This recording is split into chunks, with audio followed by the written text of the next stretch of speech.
This Use a Plate is brought to you by... Hi, I'm Red Plastic Bag.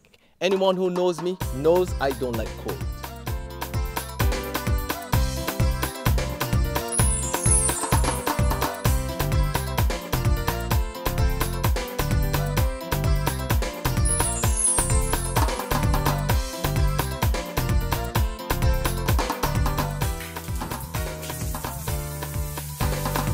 Sunshine reigns in my country. I love it. Get your sun power.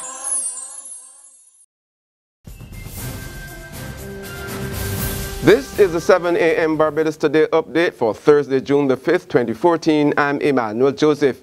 Good morning. Health authorities in Barbados are worried about the high death rate of a respiratory disease that's impacting the Middle East at this time and have introduced extra precautions here to try to keep it out.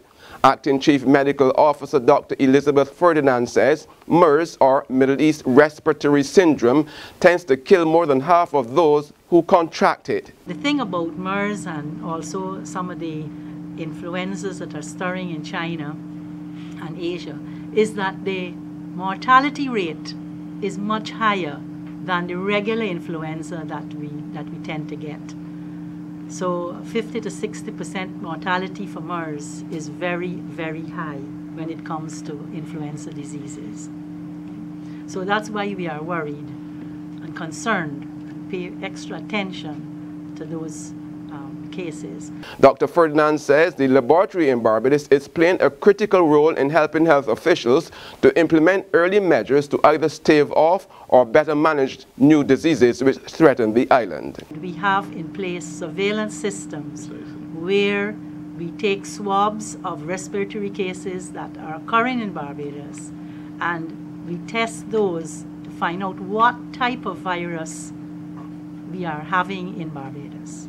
And that is how we pick up what is going on. So the laboratory, often forgotten in our press conferences and in our meetings, play a vital role in identifying what diseases we have on the ground. Days after the Barbados government's bond rating was downgraded 3 notches, a global auditing firm has put this and other Caribbean countries on notice regarding the impact which their credit ratings will have on direct investment.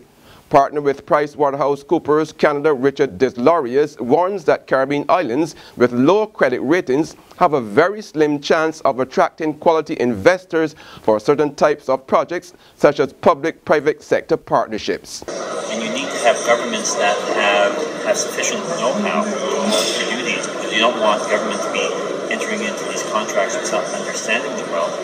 And a lot of governments, not all, but many governments in the Caribbean do not have the credit rating that they need to be able to attract lenders into these projects for the long term. So solutions can be found, such as credit enhancements from some of the multilateral institutions, or perhaps structuring transactions so that there are commercial streams of revenue that can be used to help pay for some of this infrastructure. Desloriers was speaking just after delivering the keynote address on Day 2 of the CIBC First Caribbean Infrastructure Conference at the Hyatt Regency Hotel in Trinidad and Tobago. There's regional and international news after this short break. My dad means everything to me. He's my friend, he's my pillar, he's my role model, he's always there. I'm celebrating my dad this Father's Day with Barbados Today. So can you? Write a letter telling us why your dad is #1 to love at Barbados Today.bb and get a chance to win a Samsung Tablet 3. Enter now. The deadline closes on June 12. In regional news, a British court has dismissed claims by a record company that it owned the rights to several songs of the late Jamaican reggae icon Bob Marley. The Irish-based website RTE News reported that the court made the ruling yesterday in the matter Cayman Music and Blue Mountain Music. The songs in dispute are Crazy Bald Head, Johnny Was, Natty Dread, No Woman No Cry, Positive Vibration, Rastaman Vibration, Rat Race, Rebel Music, that's the Roadblock version, So Just Say, Them Belly Full, Want More, War, and Who the Cap Fit. Now, according to the website, the song No Woman, No Cry, one of the late reggae star's most famous works, was at the center of the case.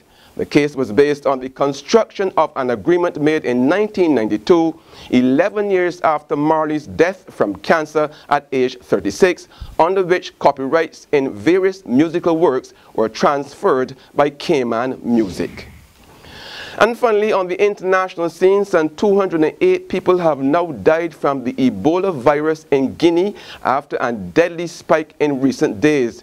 At least 21 people died and 37 new cases of suspected Ebola were found between May 29th and June the 1st, bringing the total number of cases in the West African country to 328.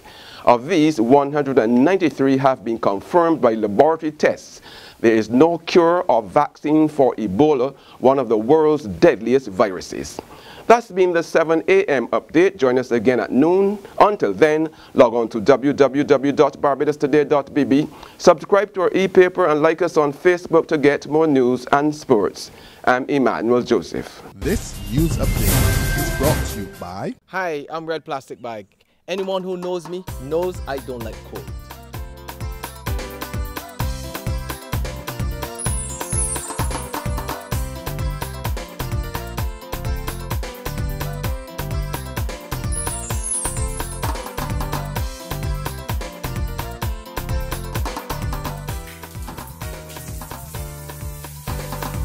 Sunshine reigns in my country. I love it. Get your sun power.